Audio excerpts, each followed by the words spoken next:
Cheers, Rockets fans. Welcome to The Locker Line, an exclusive podcast from the home of the Rockets. Whoa! Sports Talk 790. Rockets! The Locker Line is proudly served to you by Carbox Clutch City Lager. It is good! Oh, yeah? Red Nation, get ready. Get ready. The Locker Line starts now. Welcome aboard.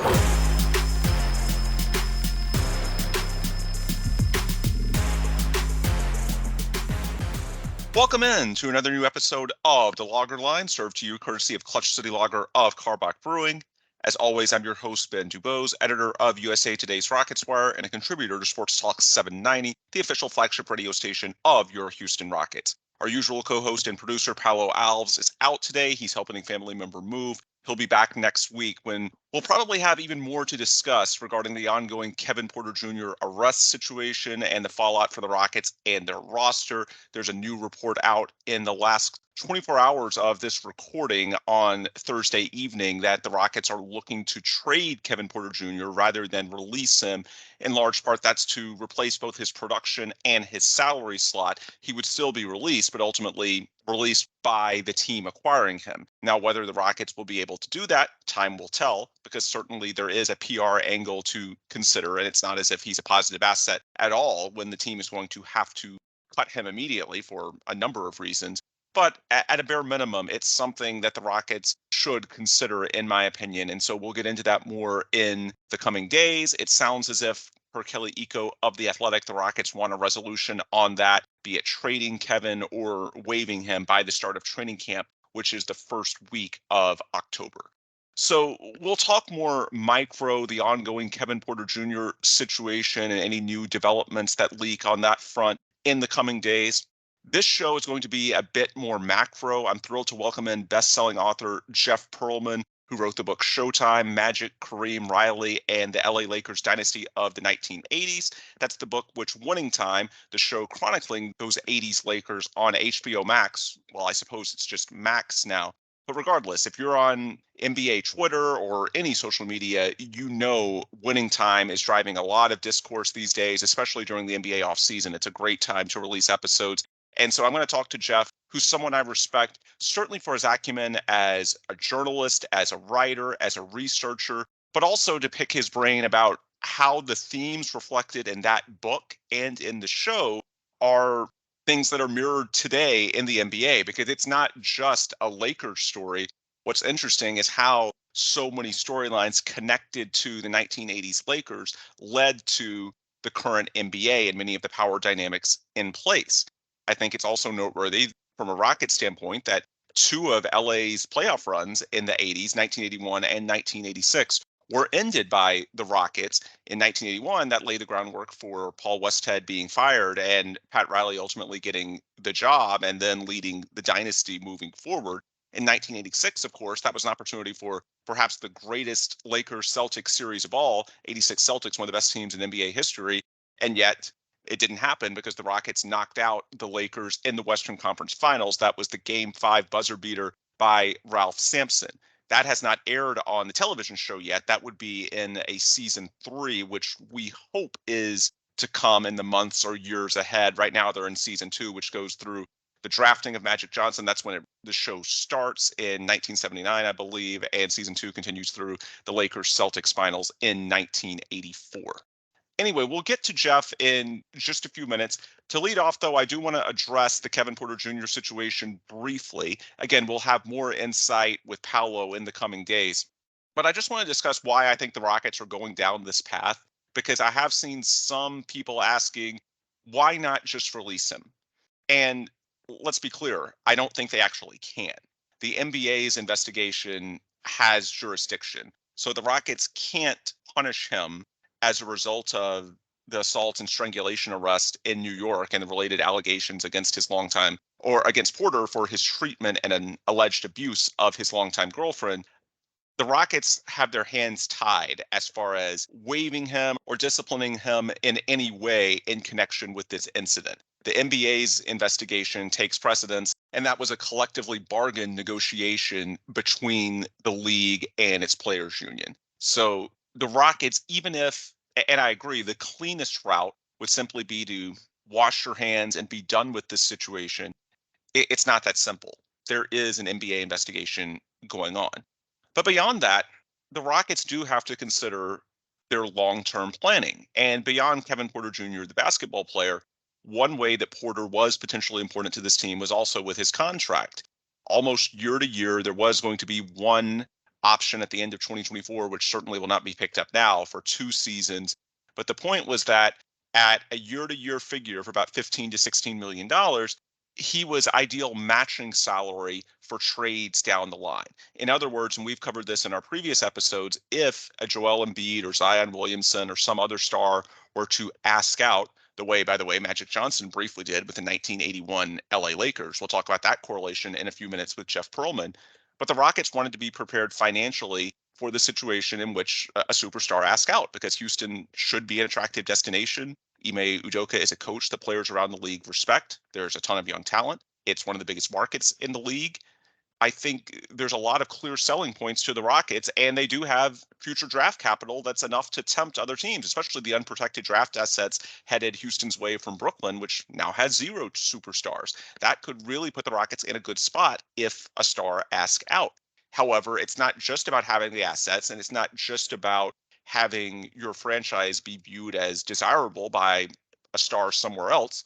You also have to be able to make it worth the trading team's while.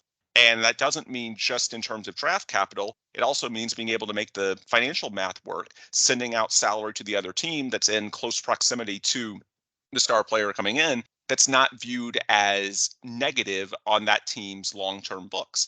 And so the Rockets have a couple of guys that are clear trade chips. Jeff Green and Jock Landale signed this offseason on very year-to-year trade-friendly deals of about $10 million each.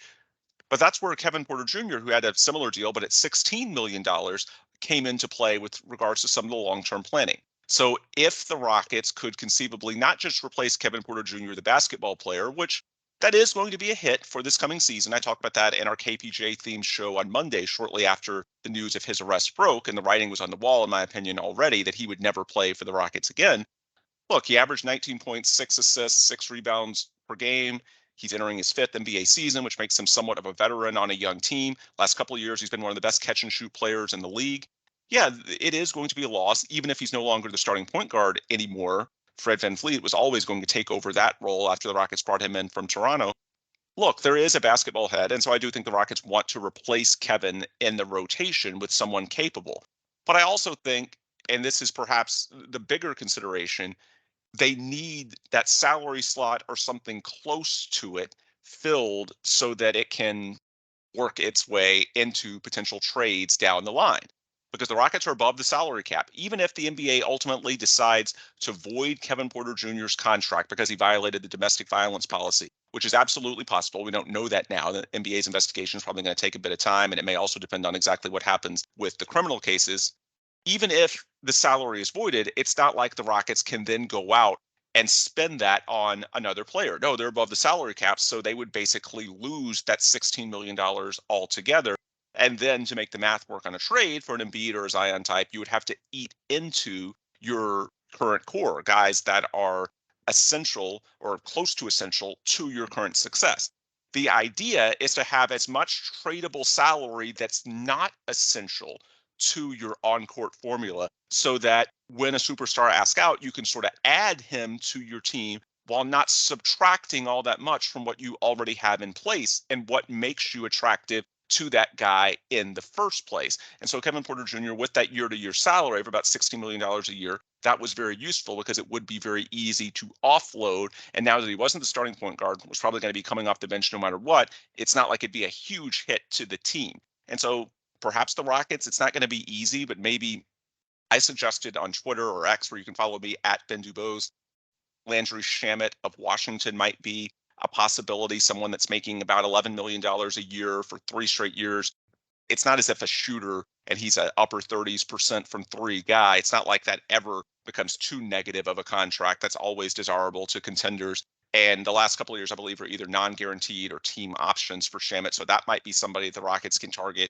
The Wizards already appear to be in tank mode. So as long as the Rockets can incentivize them with draft capital and the reporting from Shams Charania, who broke the story late Wednesday that the Rockets are actively engaged with multiple teams trying to trade KPJ, has indicated the Rockets are trying to attach multiple second-round picks to get someone to not so much take Kevin on, but to use Kevin's salary figure so that the Rockets can then bring back a salary close to that same ballpark range.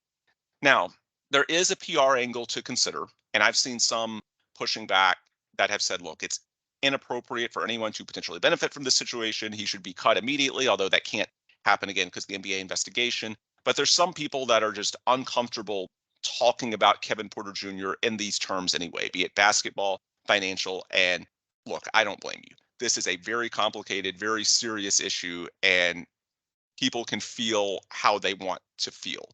There's not just one clear right answer here. People are going to interpret this different ways. And as I said, our pod on Monday, reacting to it, I completely understand if you don't want to talk about the basketball angles at all. This is a very serious situation. What he did is unacceptable. And if you don't want to talk about the basketball angles, I completely understand. However, this is a basketball podcast. This is what we do here at the Logger Line. We look into the minutia.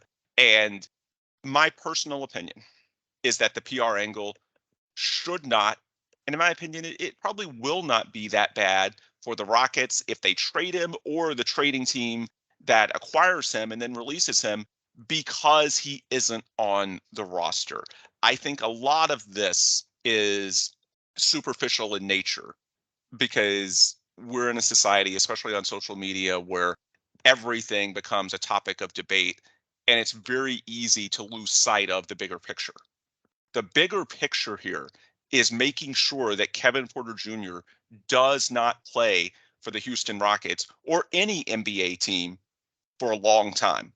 As long as he is released, I don't think it matters whether he's traded and then released, whether he's straight up released from the Rockets, or if he's just put on administrative leave by the NBA for an investigation, which takes perhaps longer than we think because maybe it's correlated in some way with developments in the criminal case and their, evidence proceedings and everything that accompanies that, which in the legal system can potentially take some time.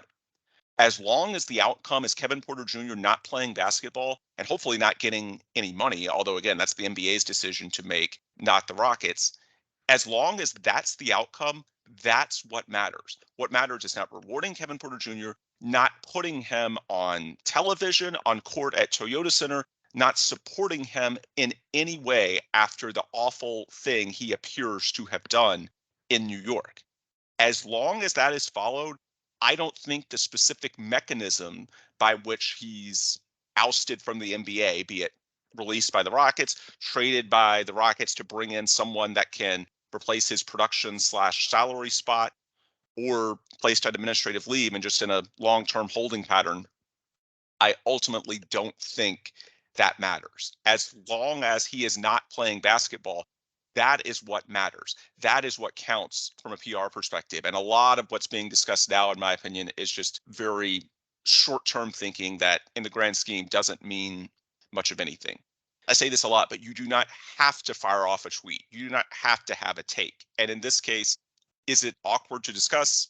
Yes. I mean, this is all icky. It's gross. It's a difficult situation to think about at all.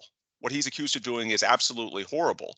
But in terms of this mechanism of how he's removed from the Rockets and the NBA, I really don't think it matters. I don't think it's worth much of a debate as long as he actually is removed.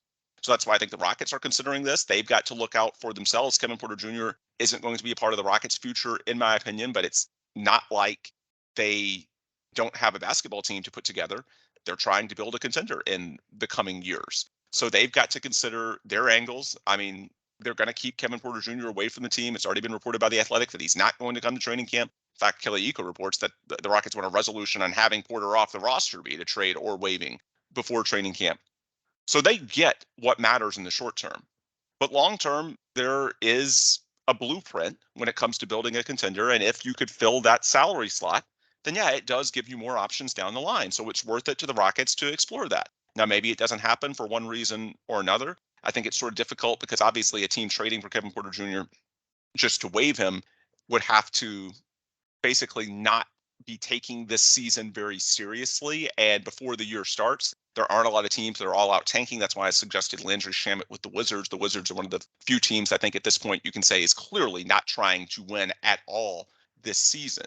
A lot of teams, yeah, you could do it if it was closer to the trade deadline and they had a bad record. But right now, you need someone that's willing to subtract from their team a player that's, a decent salary and at least could somewhat help the Rockets basketball wise. There's not a ton of teams that are willing to do that. So there's no guarantee a deal gets done, but at least the Rockets can explore this. And I think it's what they're doing. I don't think that it's disrespectful to the victim for them to do so. That's just my opinion. Obviously, you can have your own, and this is one where reasonable people can disagree. This is a very sensitive situation. I understand that. But from my perspective, as long as Kevin Porter Jr. doesn't play for the Rockets or in the NBA, then ultimately that's what really matters. So we'll see if we have resolution on that in the coming days, or if it drags out until, again, it could be up until the eve of training camp. That's the only true deadline, not just for the Rockets, but around the NBA. That's when a lot of teams want to sort out any of their lingering roster questions so that the guys that they bring to training camp and put on stage at Media Day are going to be a part of the team for this coming season. So potentially that could be 2.5 more weeks until training camp start around the league in early October. So we'll see how quick the resolution is. Does it drag out, or do the Rockets just move on sooner rather than later? We'll talk more about that in the coming days. Either way, with Paolo Alves in our, I suppose, rumor/news reaction show. This is just some of my initial thoughts after the reporting in the last 24 hours, which makes it very clear that Kevin Porter Jr. is done with the Rockets. It's just a matter of exactly what the mechanism is to get him off the roster, be it a trade or being waived. Stay tuned for more details on that in the coming days. Anyway, that's enough Kevin Porter Jr. for one show. We'll talk more with Paolo in the coming days. But for now, I want to get to our guest of the week. That's best-selling author Jeff Pearlman, extremely well-respected sports journalist. And we're going to be talking Showtime, his book about the 1980s LA Lakers, which spawned the current show Winning Time on Max. Let's get Jeff connected. All right, I believe we've got Jeff connected. Jeff, how's it going? You with us? I am here. Let's start for our audience with the Rockets that might not know you other than an occasional tweet that they see from Jeff Pearlman on Twitter. Just walk us through, I suppose, your career biography, your history with NBA coverage, what it was that led you to want to write Showtime, and then ultimately the process of going from Showtime to HBO picking it up for Winning Time, the series. Well, that's quite a lot. I was never an NBA beat writer. I've never even been an NBA writer. I was a baseball writer at Sports Illustrated for a number of years. And then I started writing books. And I guess my first 4 books, my first book was baseball. My second book was baseball. My third book was football. My fourth book was baseball. My fifth book was football. But I've always been an NBA guy. And I've always been a nostalgia guy. So I thought the Showtime Lakers would make a really good topic and a really good book, really fascinating. And I kind of dove in based on, being a kid in the 80s and watching Magic and Kareem from afar in New York and kind of falling in love with the whole mojo of it all. And that's kind of what did it. And then the book came out. It sold really well. A screenwriter named Jim Hecht, who I'd never heard of, who wasn't that well known at the time, came to me interested in buying the rights. I said, okay. I had 0 expectations. Like, if you take all your expectations in life and subtract all the expectations from your expectations, those are my expectations. Like, I had none. I didn't think it would happen. But through the years, I'd hear little things from Jim every now and then. Oh, this person's interested. This person's interested. Never believed it. And then, I don't know, like 5 years ago, HBO reaches out and they start sort of casting. And here we sit now with the end of season 2 on Sunday. So one thing I find noteworthy about your story and your coverage of the Lakers. So I know you went to University of Delaware, correct? Yep, sure did. And you grew up a Mets fan, although we've talked about this before. I know you gave up your fandom when you went into national sports media coverage. But the reason I bring that up, you were not a Los Angeles kid. The Lakers were not your team. This is not a story of someone writing about their team. You found the Lakers particularly interesting from afar. And I find that noteworthy on this podcast where we cover a team that's not the Lakers, because I'm sure some people will look at the book and look at the series and say, if I'm not a Lakers fan, why does this matter to me? And I think part of the beauty of your book and the beauty of this show is that the Lakers story in the 80s is so symbolic when it comes to ultimately the evolution of the NBA as a whole and what it became today. So if you could just walk us through, I guess, your intrigue with the Lakers and why the story is relevant to NBA fans well beyond people that just care about the purple and gold. Well, it's kind of funny you asked that. Like the other day, there was a Reddit chat about the Lakers and about, I think, my books. And I was being, the self-indulgent author saying what people were writing. And someone wrote about how I clearly have they were talking about my second Laker book, which is called Three Ring Circus. And it was about the Shaq Kobe era. And they were talking about how I clearly hate Kobe Bryant. It's clear the author hates Kobe Bryant. And I'm like, I didn't have any thoughts on Kobe Bryant. Like I knew he was a basketball player and I respect him, but I wasn't a Laker fan or a Laker hater. I didn't care.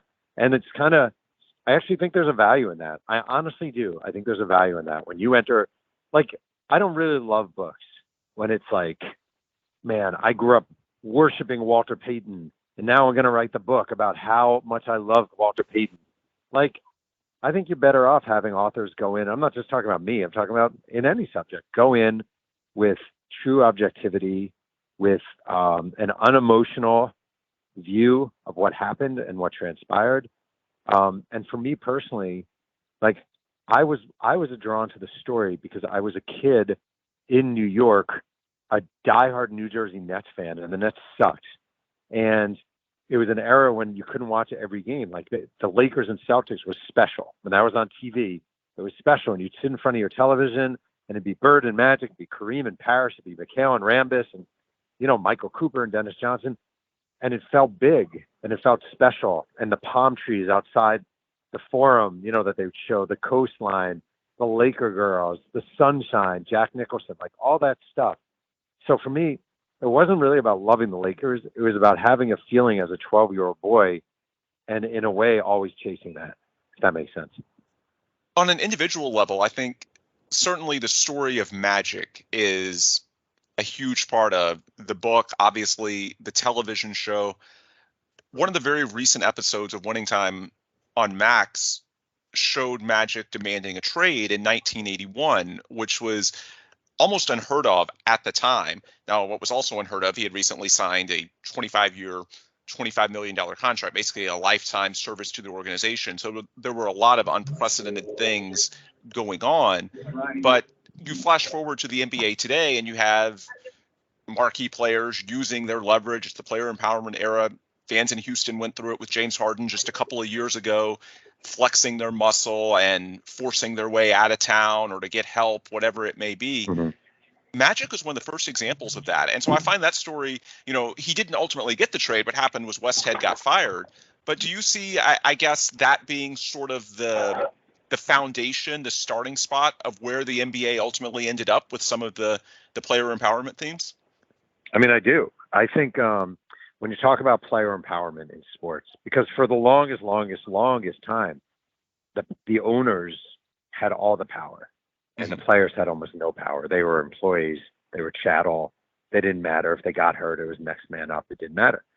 And, the first guy to really step up was actually happened in baseball when Curt Flood of the St. Louis Cardinals refused a trade and actually led to a sort of equitable layer of free agency.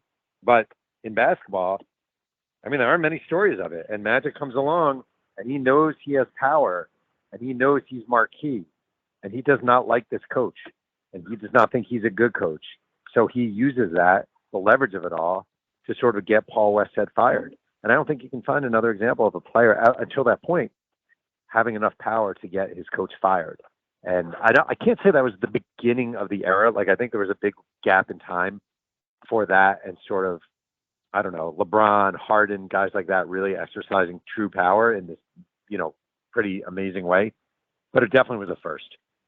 So another angle of the Westhead firing that I think is really relevant to our audience is the fact that it came on the heels of them being upset in the 1981 playoffs by the Rockets. The year before that, the Lakers had won the title in Magic's rookie season. That's basically the first season of Winning Time. Then 81, they had this disappointing exit. There's a great scene on the television show of Westhead and Riley having something of a falling out on the plane ride back from Houston. And ultimately, they lose the series. Westhead doesn't lose his job that offseason, but basically it's in the works. And then once they have somewhat of a sluggish start to the upcoming year, Magic issues the trade demand after the game against the Jazz. And within a day or so, Westhead is gone. But really, it started with that series loss to the Rockets in the 1981 playoffs. If you're lucky enough to get a season 3 of Winning Time, which I hope you do, then I'm sure the 1986 Western Conference Finals, when that would have been the ultimate Lakers-Celtics showdown against the best Boston team of all, didn't happen because the Lakers lost to the Rockets in 86. So really 2 of those better Laker teams, 81 and 86, lost to the Rockets in the playoffs. So to me, there's sort of a Laker foil in that obviously in the 80s, everyone wanted to see Lakers-Celtics, and there was a couple of years of Lakers-Sixers. But the Rockets, when you look at the Western Conference, that might have been amongst the more consistent foils that they had over this run. Where does Houston fit into their story? I mean, you kind of nailed it. That first Rocket team was a 500 team. In fact, they were below 500 team. Yep. And the Lakers were a mess. And the Rockets had Moses Malone. And Moses Malone was kind of a Kareem killer. There was no center who played Kareem better than Moses Malone. He was just a brute, an absolute brute. And then, the second time, you had Ralph Sampson and Hakeem Olajuwon when they were sort of not at the height of their powers, but sort of, this thing. So, I can't say the Rockets or the Celtics, but if you look back at that time period and say who was the Western Conference team who gave them the most actual problems, it would be the Rockets. And the other weird thing is the Rockets weren't that talented. Like they had some good players, they had like Mitchell Wiggins and Robert Reed and, Olajuwon, Sampson, Moses, guys like that. They weren't they weren't a dynastic franchise, but they were stubborn and kind of a pain in the ass, and they always played Kareem very hard.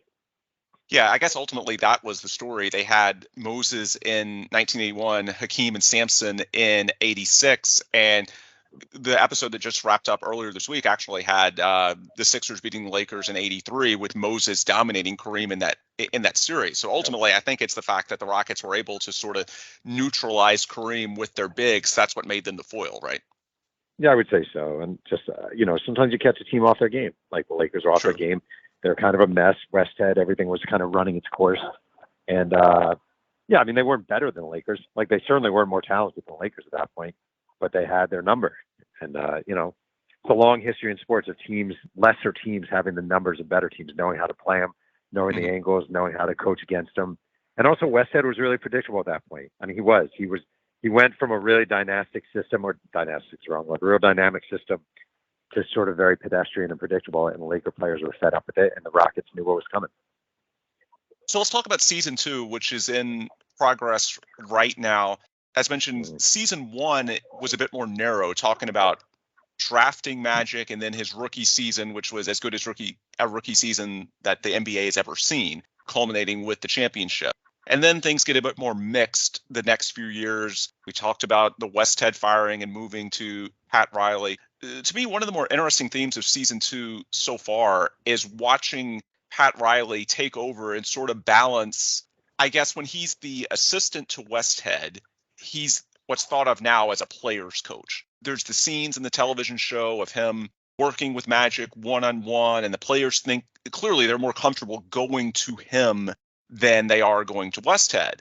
But ultimately, when Pat gets the job, it turns out that, of course, you need a healthy balance between being a player's coach, but also having their respect. And I think the actor does a great job of, illustrating that, what he finds he has to do to, command the respect of these men. And ultimately, they take off in the 1982 and 1983 playoffs. One championship, got to the NBA Finals the other time. What would you say, I guess, number one, about, to me, the actor that plays Pat Riley has done a phenomenal job. But secondly, I think that story is so important to the modern NBA because you hear all the talk about needing players, coaches. That's how you work within the confines of this player empowerment. Players want certain coaches, but then there's a balance that has to be had between, you want to be, nice to the players. You want them to buy in, but you also need to command their respect too. And that's what a lot of these episodes of season 2 are Riley laying the groundwork for. Yeah. I mean, well, first of all, the guy who plays Riley is Adrian Brody, who's like, if you look up his resume, he's no joke. Like, he's a great actor. He started his career in The Pianist. I think he won an Academy Award for The Pianist. He's awesome, and he channels it really well. And yeah, I mean, it's funny. When I covered baseball at Sports Illustrated, there's this pattern you would see, which is a team has a really strict manager. It works for a while. Players get tired of his act, and they say, we need a new direction. Then they hire a guy who's more of a player's manager. And that goes well for a while until the players walk all over him, and the general manager says, we needed a more dogged guy. And it just goes on and on, back and forth forever. And the Lakers, they had Jerry West as a coach for a while. He was a pain in the ass. Then they went to Jack McKinney. He lasted very short because of the bike accident. Paul Westhead was kind of a marshmallow. Then you go away from the marshmallow and back to steel, and that's what Pat Riley was. And Riley at first was kind of a player's coach, and then he realized you can't be a player's coach, and he couldn't have these guys walk. It's hard when you have a team full of superstars. Very hard to be in charge, and he really had to develop his voice, which he did over time. So basically, it was a matter of sort of becoming Pat Riley. What storylines have stood out to you the most this season? I mean, certainly the Riley development. I think Larry Bird, the Bird Magic rivalry is awesome. Sean Patrick Small, who plays Bird, is terrific. He's so good. I mean, I've really loved this season. I loved it more watching it now than I did when I watched the episodes when we were working on it. Like, I thought the development of Bird at Indiana State was magical, absolutely magical. Him going there and playing in boots and jeans is one of the best scenes I've seen in a long time on a TV show.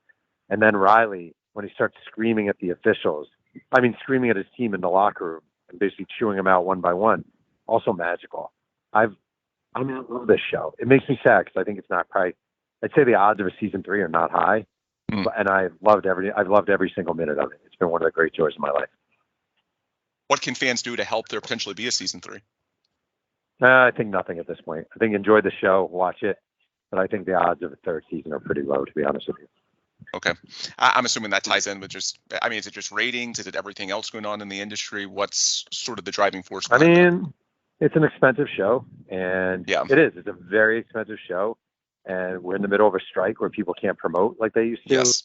There's just a lot of, there's a lot of wind. I mean, who the hell knows? Maybe if it, wraps really strong, but it's hard. And I can't be, it's funny, I can't be mad about anything. This has been the blessing of my career. I've been able to be a writer, which is awesome. It was a dream of mine. I've had books. I've had bestsellers, like all this stuff I never anticipated happening. But when people would say, is this like a dream come true, having a TV show? I would say not even close, because I never had the wherewithal to think I would ever have a TV show. So we just had a bunch of the cast members over for the season 6 party at my house. And it's just like all these delightful, creative, wonderful people, actors, directors, writers, editors, and I've loved every minute of it. It's been, the best. It's been truly the best. If you ever get a chance to have a book you write or an article you write turned into a TV show, jump at it, because it's a golden moment in life. I noticed that Daryl Morey, former Rockets GM, currently president of basketball operations in Philadelphia, his daughter was one of the production assistants. Correct. I'm imagining, in terms of just the overall infrastructure that you were describing, it's not just the actors who are great. In terms of the writers, the researchers, the producers, what you have to do, and I guess it makes sense with how expensive this show is, because the production value, the research, making sure that the historical accuracy is there. It has to be a massive overall undertaking to bring in so many people, yet it provides opportunities for people to sort of get their start, like Daryl's daughter. So I'm assuming that's one of the sad things that the show goes away is, well, I guess it's sad, but it's also, you look back and got to be really fulfilling for you that this provided so many opportunities for people. Yeah, but it's sad. I like the number of young actors who got a shot in this show, guys who, like Quincy Isaiah, who plays Magic. Nobody knew who Quincy Isaiah was before this. He was a Division III college football player who'd acted regionally in Kalamazoo, Michigan. Solomon Hughes, who plays Kareem. Nobody, Solomon Hughes was a college professor. Sean Patrick Small, who plays Larry Bird, first role. There's so many guys that this was a breakthrough experience. And so I am hugely happy that this has happened. Delonte D'Souza, who plays Michael Cooper, was flipping houses in Maryland, aspiring to be an actor, gets his gig, is fantastic. What I really want, and I'm 51 years old, and a lot of these actors are in their 20s, maybe early 30s. Nothing would make me happier than it's 10 years from now, and a lot of these guys are working actors in Hollywood, and they have film credits and TV credits, and I'll be able to feel, wow, they started on a show based on my book, and that's a freaking awesome, awesome little feeling of legacy. It's awesome. So season 2 is only 7 episodes, right? Correct. So the finale's coming up. Correct. Are y'all doing anything special as far as like cast get-togethers, promo, anything to accompany that? No, because the strike, they can't do anything. Oh, yeah, that's So, like, right. That's right. Again, we had a little get-together in my house. It was lovely, but it was kind of like we can't post any pictures. You know, it's no big deal, but you can't. No posting pictures. No, it's not promoting anything. We're not promoting the show. It's just, and it's weird because, like, this show has stars in it. Like, not just stars, but stars. John C. Reilly, Adrian Brody, Sally Field was in it.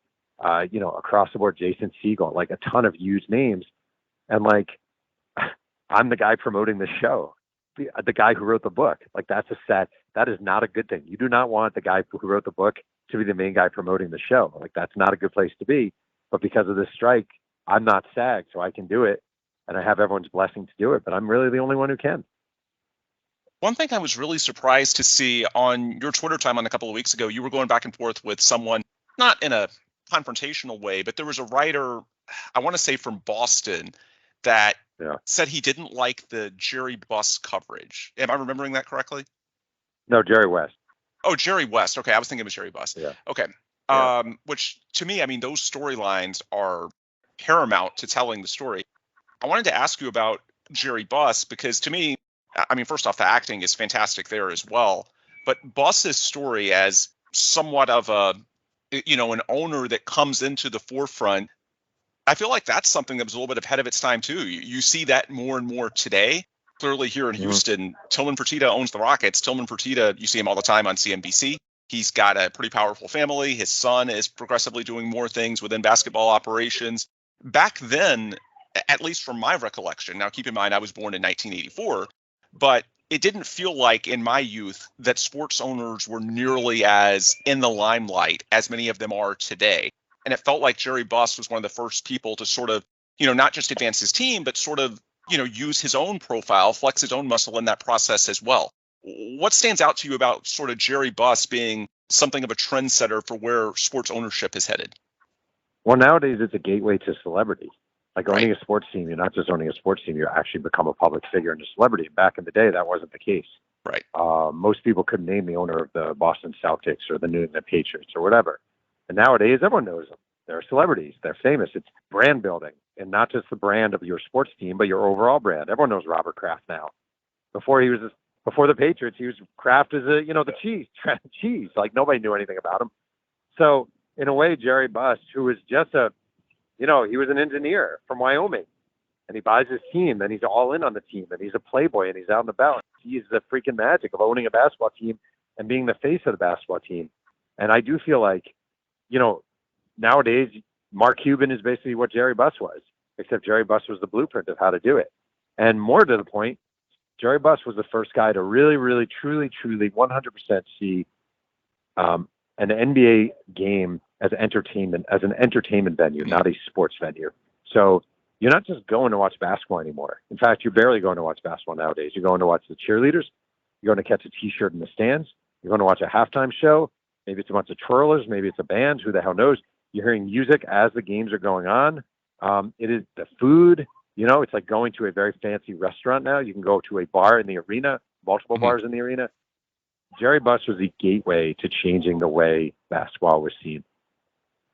All right, got a couple bonus questions for you that are unrelated to winning time. You wanted to be kept in the dark, so I'll throw this on you now. Jeff, I've always looked up to you as someone that's a bit of a thought leader for sports journalism as a whole. You weigh in on topics of the day. I know you've, over your distinguished career, had a lot of stories that have sort of been at the intersection of run-of-the-mill sports items and serious news. The big thing for the Houston Rockets this week is the arrest of Kevin Porter Jr. in New York City. He's likely done with the team, but how it gets to that is very much a question. Do they trade him? Do they release him? Does he get put on administrative leave? Because, of course, the NBA has jurisdiction to go through its own investigation first. And as a media person covering the team, it sort of puts me in an awkward spot because there's some readers, some listeners, they want to know the basketball angle. They want to know what happens to the team's rotation because he started 120 games the last 2 seasons. They want to know what happens to the salary slot. Can they replace him? There's also other people that say this is horrible, which it is, assuming the allegations are true, which to this point, evidence seems quite strong, and say that it's basically insensitive to talk about, the basketball angles or the salary angles or anything else. How would you advise media people, I guess, balance the fact that there is a basketball story versus the reality that obviously there's a much more serious human story at the root of this? Somewhere along the line, media companies have started thinking about how reporting a story is going to affect the profit and also the perception of the company itself. And as weird as this sounds, when I came up, it really wasn't that way. And if a player got arrested, you were covering the arrest hard. And you weren't thinking, is this going to turn readers off? Or do they really just want to know this? You cover the arrest because a famous person who's directly impacts your team because he's on your team got arrested. And not only would you be reporting it, you'd be digging into it. And you'd want to be able to talk to people who are involved. You'd want to find people impacted by it. And you'd have the news story, and then you'd also have the basketball story about how this impacts the Rockets and blah, blah, blah, blah, blah, blah. But the main story would be about the arrest and about this guy and his life and how did he reach this point. And I do feel like one thing we've done in media that I do find very frustrating, but I am an old, bitter man at this point, is we've gotten away from real reporting. And we're just always thinking about, what is a reader going to think about this? What is a reader going to think about us writing this? Instead of just saying, wait, this is a story, this is news, we need to report it hard because that's what news outlets are supposed to do. So basically follow the story and always follow the story. That's the thing. Well, always follow the story. And you know what else? Like, I have a friend who's covering a college team, and the sports information director is upset over the way he's covering the team and called his boss and said, I don't like the way your reporter's covering the team. And to me, all that stuff, it's just crap. It's just garbage. Like, we are reporters. We report. That is what we are supposed to do. And I understand there are fan sites that don't do that, and that's fine. But mainstream media, you are just supposed to report, and you're supposed to make people feel uncomfortable if they don't like hearing the truth. That's just how you do it. And if some member of the Houston Rockets got arrested doing X, Y, and Z, you have to report the hell out of that and get the story. Like when I was at Sports Illustrated, we would just, if some major athlete got arrested or was caught at a strip club snorting coke or blah, blah, blah, like we would dive into it and we'd report the hell out of it because we were sports reporters, and that's what you do. You're combining news and sports into one package. And I don't see that as much today, and it kind of sucks. Yeah, I mean, I would agree that it's the combination of the two that some people have a problem with. But at the end of the day, it's both a news story and a sports story. I mean, the root of it, of course, is that he's been arrested for felony assault and strangulation. That's horrible. And as someone that follows the team, there's also a story as far as what that means to what they're trying to do this season and in future seasons. And I guess the truth is you cover all of it and, let the chips fall as they may, as far as, if a reader doesn't want to read it, they can skip it. If a reader doesn't want to listen to it, or a listener, that is, they can skip that episode. But I guess the answer is just cover all of it, cover the news, cover the sports value, and let the reader or the listener, I guess, just leave it to them to read whatever they want, right? The thing that stands out today more than ever is good reporting, because you see less of it than ever before. So if you can report the hell out of a story and wind up with a really good piece with a lot of details and a lot of information where the reader goes, holy crap, I didn't know that, or the listener goes, holy crap, I didn't know that, you've done a great job. And too often nowadays in this era of, Twitter and TikTok and quick turnarounds, you don't see that. Mm-hmm. And ultimately, even if readers say they don't want it, you win the day if you report the hell out of a story. Yeah, agree. All right, the last question for you, and you weigh in on this topic a lot, of fanboy media. I know it rankles you. You grew up a Mets fan. You gave that up when you started covering MLB for Sports Illustrated. And I completely agree with you in an idealistic sense. Sports journalism is at its best, just like any form of journalism, when there's detachment. For better or for worse, the subject you're covering should not know your bias going into the conversation. Where I think this gets tricky is the financial incentives of this industry. There are so many less jobs now compared to the way things were even 20 years ago. Teams don't want less coverage. That's how you started seeing more blogs get credentialed and whatnot, because local radio stations and newspapers don't have the columnists, the reporters they had 20 years ago. and teams don't want less coverage. So inevitably, this has opened the door to credential people that would not have been there 20 years ago. It's also made the job more challenging for traditional media, which I sympathize with, because there's a segment of readers that now think the traditional media should be biased, should be fans as well. And obviously that's not what this profession was founded on. And so, on social media, it's very easy for people that care about this issue to sort of pick on the fanboy media. For me, the root of the problem isn't so much the fanboy media, it's the lack of revenue for the industry, period. The fact that when things flip from print to digital, we've still never recouped the advertising money that was flowing in under the print model.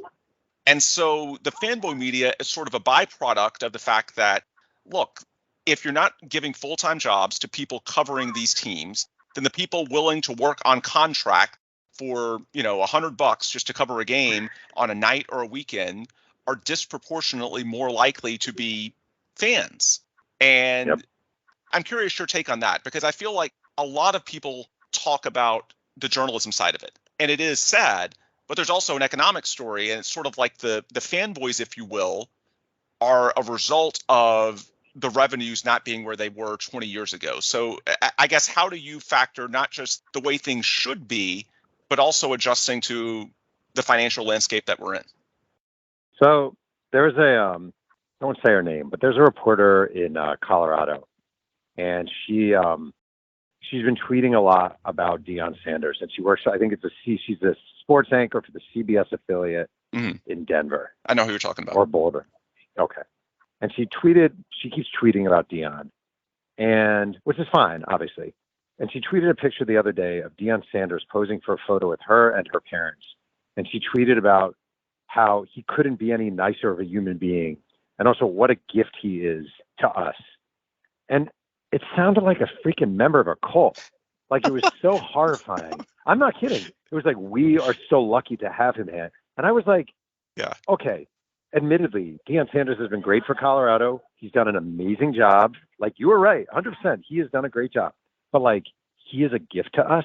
And asking him to shoot a photo with your parents, like, and I just think, like, are you, like, what do you want to be? Do you want to be a reporter? Are you just in it to meet famous people? Are you just in it to pose for Twitter photos?